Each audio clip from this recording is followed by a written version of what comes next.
Okay, I had trouble thinking of the title for this, but something akin. Well, I still don't know the title of it, so that's cool. Something akin to the present is the only thing that matters, which is a weird concept. I was just thinking today because I was in the middle of a conversation with somebody, and I was just like, man, like they were basically being very optimistic about my future and trying to calm me down and make me think of positive things and that maybe sometimes bad things happen and things like that, or bad things happen for a reason.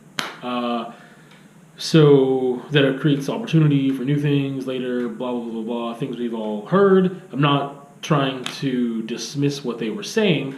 It was just that when you're in a state like that sometimes too, you don't want to hear that. And I responded with something like, well, the only thing that's real is the past and the present. Like, the future isn't a guarantee, so I can't believe in it. Like, if the future isn't a guarantee, it doesn't exist. Like, I can't hold on to something that doesn't exist. And I just started thinking about that concept. Like, the present is the only thing that matters. The present, however, though, is only like one milli of a second ever. And by the time you can consciously think of the present, it's gone. And you're on, and that's the past, and you're on to a new present.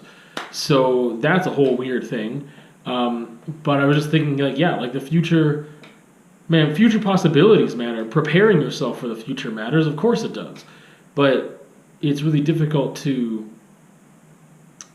hold on to the future in order to get through today. That's a really weird concept. Because, I mean, obviously, having hope is the only way that some people get through. You know, or anybody, I guess, everybody. You assume that the next day is going to be good. You don't always assume it's going to be better than the day it has had, but you assume things will get better or that things will be decent or things will be the same as they were today. You don't assume that they're going to get worse and worse and worse and worse. Otherwise, I don't think many of us would be living right now.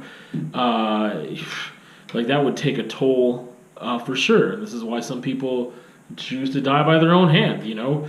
They can't foresee a future where things get better, and that's really sad. Like I said, I'm not trying to. It's not just like for argument's sake or devil's advocate, or I'm not trying to. I don't know. I just want to be realistic about that notion. I just had that conversation, and I just like thought like, yeah, like that doesn't matter. Like in that moment, it didn't matter. In the present of that moment, and the way I was feeling, the future wasn't making me feel any better because the way I felt right now, and because I can't guarantee that things will work out. I can't. I can do my best to make things happen. I can do my best to make things work. And I don't know if you believe in the spirit of humans or you know what I mean. Like that's a beautiful notion. It's a very poetic thing. And I think that's one of those things you have to believe in too, just to keep going. Is like, yeah, I believe that humans can have some type of autonomy and you know, manifest their own destiny somehow and whatever. But again, I was thinking about this phrase that I had where the present is the only thing that matters, the past and the present, and I was thinking too, the past isn't real either. Nothing is real except for that 1 millisecond that just happened. By the time you think about it, it's gone. You know, the very, very, very recent past is the most real thing that you can feel because you can't process the present before it becomes past. So when it's past, very recent and fresh past, you can process that, and the feelings and your memory of it is very true and very real. And the further away you get from your past, the more unreal it gets. The memory is a tricky thing. It's you know, not something that you can trust. It's not something that you feel the same way you felt it then, right? Time changes how you feel about things in all sorts of ways. It changes memories, things that I thought I remembered so vividly that were maybe life-changing events in my life that I can't trust happened the same way that I remember them happening. Maybe it didn't happen that way. Maybe I didn't feel the way I thought I did. You know, the facts are all blurry now. Even if they don't seem blurry, I can't trust it. Like, yeah, it's just, yeah, that's just a whole weird thing. And again, like we have to believe that the future is going to be better or good or positive, and yet you can't realistically because there's nothing guaranteed, nothing at all. You know, there's no guarantee that you will see this video for any number of reasons, There's no guarantee that in 2 seconds right now, a meteor doesn't come and hit me and that's it.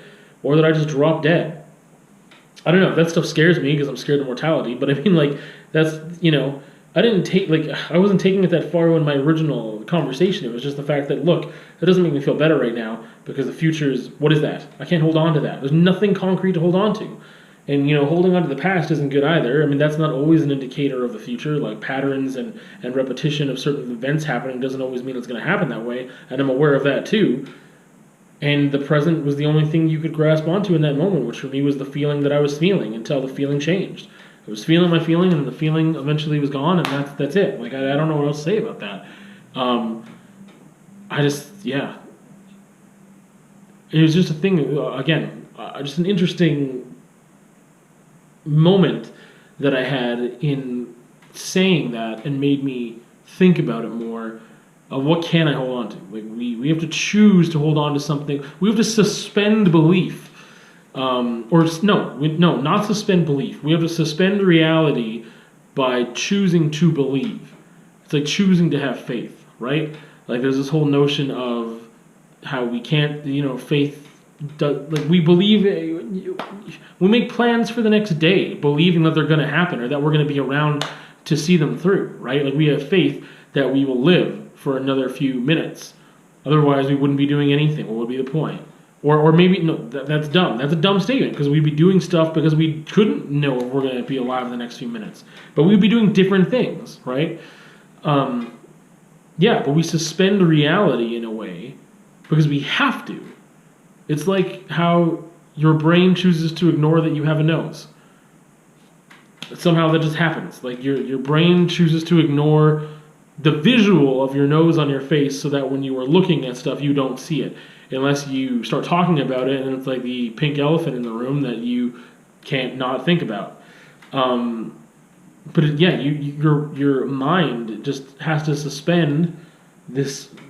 Your mind or heart or soul or whatever, your consciousness, awareness, have to suspend the reality just in order to get through this life. Yeah, that became a whole different thing than I thought I was gonna get into. I didn't know what I thought I was gonna get into. I guess that just went real dark and sideways real quick. So enjoy that. We'll see you on another time.